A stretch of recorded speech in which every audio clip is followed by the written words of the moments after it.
ಒಂದು ಕಡೆ ಸಚಿವ ಸ್ಥಾನ ವಿಚಾರವಾಗಿ ಎಲ್ಲರೂ ಆಕಾಂಕ್ಷಿಗಳೆಲ್ಲ ಲಾಬಿ ನಡೆಸ್ತಾ ಇರುವ ಟೈಮಲ್ಲಿ ಇದೀಗ ಜೂನ್ 23ಕ್ಕೆ ದೆಹಲಿಗೆ ಮಾಜಿ ಸಿಎಂ ಹಾಗೂ ಹಾಲಿ ಸಿಎಂ ಪ್ರಯಾಣ ಬೆಳೆಸ್ತಾ ಇದ್ದಾರೆ. ಸಚಿವಾಕಾಂಕ್ಷಿಗಳ ಪಟ್ಟಿ ಹಿಡ್ಕೊಂಡು ದೆಹಲಿಗೆ ಸಿಎಂ ಹಾಗೂ ಮಾಜಿ ಸಿಎಂ ಪ್ರವಾಸ ಕೈಗೊಳ್ತಾ ಇದ್ದಾರೆ. ಜೂನ್ 23ಕ್ಕೆ ದೆಹಲಿಗೆ ಹೊರಟಿದ್ದಾರೆ ಡಿಕೆಶಿ ಹಾಗೂ ಸಿದ್ದರಾಮಯ್ಯ. ಈಗಾಗಲೇ ಶಾರ್ಟ್ ಲಿಸ್ಟ್ ಮಾಡ್ಕೊಂಡು ರಾಹುಲ್ಗೆ ರಾಜ್ಯ ನಾಯಕರು ನೀಡಿದ್ದಾರೆ. ಜಿಲ್ಲಾವಾರು, ಜಾತಿ, ಸಮುದಾಯವಾರು ಶಾರ್ಟ್ ಲಿಸ್ಟ್ ಮಾಡಿ ಹೈಕಮಾಂಡ್ಗೆ ರವಾನೆ ಮಾಡಲಾಗಿದೆ. ವಿಧಾನ ಪರಿಷತ್, ರಾಜ್ಯಸಭೆ ಚುನಾವಣೆ ಮುಗಿದ ತಕ್ಷಣವೇ ದೆಹಲಿಗೆ ಪ್ರಯಾಣ ಮಾಡ್ತಾರೆ. ಡಿಕೆಶಿ ಹಾಗೂ ಸಿದ್ದರಾಮಯ್ಯ ಜೊತೆ ಹರಿಪ್ರಸಾದ್ ಕೂಡ ವರಿಷ್ಠರ ಭೇಟಿ ಮಾಡತಕ್ಕಂಥ ಸಾಧ್ಯತೆ ಇದೆ. ಕರ್ನಾಟಕ ಕಾಂಗ್ರೆಸ್ ಅಲ್ಲಿ ಎರಡನೇ ಹಂತದ ಸಂಪುಟ ವಿಸ್ತರಣೆಯ ಕಸರತ್ತು ಜೋರಾಗಿದೆ. ಸಚಿವ ಸ್ಥಾನಕ್ಕಾಗಿ ಆಕಾಂಕ್ಷಿಗಳ ಲಾಬಿ ಒಂದು ಕಡೆ ನಡೀತಾ ಇದೆ. ಇನ್ನೊಂದು ಕಡೆ ಮಾಜಿ ಮುಖ್ಯಮಂತ್ರಿ ಹಾಗೂ ಹಾಲಿ ಮುಖ್ಯಮಂತ್ರಿ ಇಬ್ಬರು ಕೂಡ ದೆಹಲಿ ಭೇಟಿ ಮಾಡ್ತಿರತಕ್ಕಂಥದ್ದು ರಾಜಕೀಯ ವಲಯದಲ್ಲಿ ಭಾರಿ ಕುತೂಹಲವನ್ನ ಕೆರಳಿಸಿದೆ.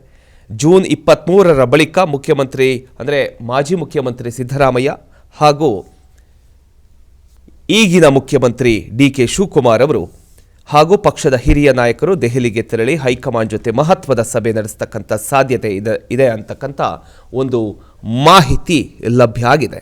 ಜಿಲ್ಲಾವಾರು, ಜಾತಿವಾರು ಹಾಗೂ ಪ್ರಾದೇಶಿಕ ಸಮೀಕರಣಗಳನ್ನು ಆಧರಿಸಿ ಸಚಿವ ಸ್ಥಾನ ಆಕಾಂಕ್ಷಿಗಳ ಪಟ್ಟಿಯನ್ನು ಈಗಾಗಲೇ ಸಿದ್ಧಪಡಿಸಲಾಗಿದ್ದು, ಎರಡನೇ ಹಂತದ ಸಂಪುಟ ವಿಸ್ತರಣೆಗೆ ಅಂತಿಮ ರೂಪ ನೀಡತಕ್ಕಂಥ ಪ್ರಕ್ರಿಯೆ ಒಂದು ರೀತಿ ವೇಗ ಪಡ್ಕೊಂಡಿದೆ. ಕರ್ನಾಟಕ ಕಾಂಗ್ರೆಸ್ ಸರ್ಕಾರದಲ್ಲಿ ಇನ್ನೂ ಹಲವು ಸಚಿವ ಸ್ಥಾನಗಳು ಖಾಲಿ ಉಳಿದಿದೆ. ಹೀಗಾಗಿ ಎರಡನೇ ಹಂತದ ಸಂಪುಟ ವಿಸ್ತರಣೆ ಯಾವಾಗ ಅಂತಕ್ಕಂಥ ಒಂದು ಪ್ರಶ್ನೆ ಹಲವು ತಿಂಗಳುಗಳಿಂದ ಕೇಳಿಬರ್ತಾ ಇದೆ. ಇದೀಗ ವಿಧಾನ ಪರಿಷತ್ ಹಾಗೂ ರಾಜ್ಯಸಭೆ ಚುನಾವಣೆಗಳು ಪೂರ್ಣಗೊಂಡ ತಕ್ಷಣ ಈ ಪ್ರಕ್ರಿಯೆ ವೇಗ ಪಡಿತಕ್ಕಂಥ ಸಾಧ್ಯತೆ ಇದೆ. ಮಾಜಿ ಮುಖ್ಯಮಂತ್ರಿ ಸಿದ್ದರಾಮಯ್ಯ ಹಾಗೂ ಮುಖ್ಯಮಂತ್ರಿ ಡಿಕೆ ಶಿವಕುಮಾರ್ ಸಚಿವ ಸ್ಥಾನ ಆಕಾಂಕ್ಷಿಗಳ ಪಟ್ಟಿಯೊಂದಿಗೆ ದೆಹಲಿಗೆ ತೆರಳುತ್ತಾ ಇದ್ದಾರೆ. ಈ ವೇಳೆ ಕಾಂಗ್ರೆಸ್ ನಾಯಕ ರಾಹುಲ್ ಗಾಂಧಿ, ಎಐಸಿಸಿ ಅಧ್ಯಕ್ಷ ಮಲ್ಲಿಕಾರ್ಜುನ ಖರ್ಗೆ ಸೇರಿದಂತೆ ಹೈಕಮಾಂಡ್ ನಾಯಕರೊಂದಿಗೆ ಸಭೆ ನಡೆಸತಕ್ಕಂಥ ಸಾಧ್ಯತೆಗಳು ಇದೆ.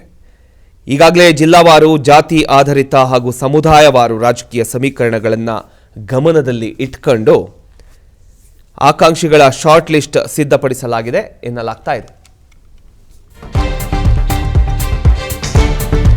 ಜುಲೈ ಮೊದಲ ವಾರದಲ್ಲೇ ಎರಡನೇ ಹಂತದ ಸಂಪುಟ ರಚನೆಗೆ ಚಿಂತನೆ ನಡೀತಾ ಇದೆ. ಮಾಜಿ ಸಿಎಂ ಸಿದ್ದರಾಮಯ್ಯ, ಸಿಎಂ ಡಿಕೆ ಶಿವಕುಮಾರ್ ಪ್ರತ್ಯೇಕ ಪಟ್ಟಿ ಕೂಡ ಸಿದ್ಧತೆ ಆಗಿದೆಯಾ? ಹಾಗಾದ್ರೆ ತಮ್ಮ ಆಪ್ತರಿಗೆ ಎರಡನೇ ಪಟ್ಟಿಯಲ್ಲೂ ಅವಕಾಶ ಕೊಡಿಸೋದಕ್ಕೆ ಕಸರತ್ತು ನಡೀತಾ ಇದೆಯಾ? ಈ ಬಾರಿ 10 ಕಿರಿಯ ಶಾಸಕರಿಗೆ ಅವಕಾಶ ನೀಡತಕ್ಕಂಥ ಸಾಧ್ಯತೆ ಇದೆ. ರಾಹುಲ್ ಗಾಂಧಿ ನಿರ್ಧಾರದಿಂದ ಮಾಜಿ ಸಚಿವರುಗಳಿಗೆ ಟೆನ್ಷನ್ ಶುರುವಾಗಿದೆ. ಮಾಜಿ ಸಚಿವರು ಕೂಡ ಸಚಿವ ಸ್ಥಾನ ಪಡೆಯೋದಕ್ಕೆ ಒಂದು ದೊಡ್ಡ ಮಟ್ಟದಲ್ಲಿ ಲಾಬಿಯನ್ನ ನಡೆಸ್ತಾ ಇದ್ದಾರೆ. ಆದರೆ ಈಗ ಹೈಕಮಾಂಡ್ ಹೇಳಿತ್ತು ಏನಂತ, ಸಚಿವ ಸ್ಥಾನದ ಪಟ್ಟಿಯಲ್ಲಿ 10 ಜನರ ಹೆಸರು ಕಿರಿಯ ಸಚಿವರಾಗಿರಬೇಕು. ಯಾರೇ ಆಗಿರಬಹುದು, ಕಿರಿಯ ಸಚಿವರಾಗಿರಬೇಕು. ಇನ್ನೂ 20-23 ಸಚಿವರು ಏನಿದ್ದಾರೆ ಅವರು 50ರಿಂದ 70 ವರ್ಷ ಇರಬೇಕು.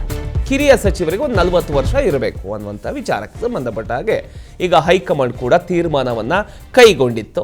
ಅದೇ ರೀತಿ ಈಗ ಡಿಕೆ ಶಿವಕುಮಾರ್ ಅವರ ಒಂದು ಬಣ ಇದೆ, ಅವರ ಒಂದು ಲಿಸ್ಟ್ ಇದೆ. ಅದೇ ರೀತಿ ಸಿದ್ದರಾಮಯ್ಯನವರು ಕೂಡ ಒಂದು ಲಿಸ್ಟನ್ನು ಮುಂದಿಟ್ಟಿದ್ದಾರೆ. ನಮ್ಮವರು ಇದ್ದಾರೆ, ನಮ್ಮ ಆಪ್ತರು ಇದ್ದಾರೆ, ಸಾಕಷ್ಟು ದುಡಿದಿದ್ದಾರೆ ಕಾಂಗ್ರೆಸ್ ಪಕ್ಷದಲ್ಲಿ ಇದುವರೆಗೂ. ಸೊ ಅವ್ರಿಗೂ ಕೂಡ ಅವಕಾಶ ಕೊಡಬೇಕು ಅನ್ನೋಂಥ ಉದ್ದೇಶ.